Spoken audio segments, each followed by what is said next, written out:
ગરુડ પુરાણની વાત છે। ગરુડે ભગવાન શ્રી કૃષ્ણને સવાલ કર્યો કે પ્રભુ આપણા વેરી તમે કહો તો આપણા વેરી કેમ? એટલે ભગવાન શ્રી કૃષ્ણએ ગરુડજીને સમજાવે કે ગરુડ દુર્યોધન અને યુધિષ્ઠિર બે ભાઈઓ હતા તો કે હા પ્રભુ।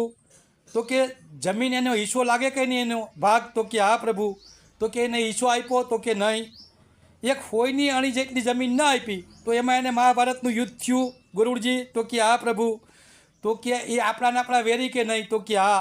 જ્યારે ભીમ અને અર્જુનને બધા 10-10 12-12 વર્ષના હતા ત્યારે પણ ભીમને દુર્યોધને નદીની અંદર ફેંક્યો હતો તો એ આપણા વેરી નહીં અર્જુન? તો કે હા। જે આપણા કરે ને ગરુડ એવું કોઈ ન કરે।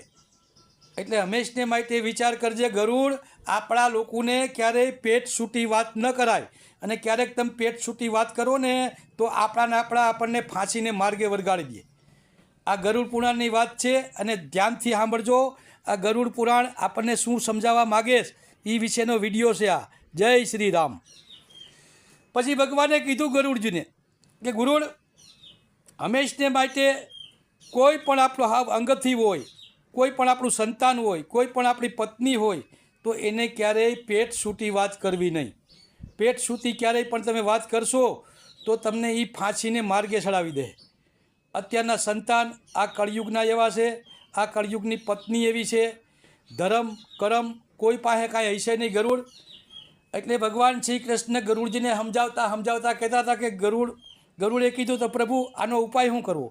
તો કે તમારા મનની અંદર તમારું કર્મ તમારી પાસે રાખો, તમારું કર્મ કોઈને દ્યો નહીં। અને આ યુગની અંદર કોઈ પાસે મંત્ર છે નહીં, મંત્ર બધાય નાશ પામી ગયા। જેમ સત ઋષિ પાસે કર્મ હતું એવું કર્મ કોઈ પાસે રહ્યું નથી અને આ કર્મ બધું લુપ્ત થઈ ગયું છે। જય શ્રી રામ। રાધે રાધે।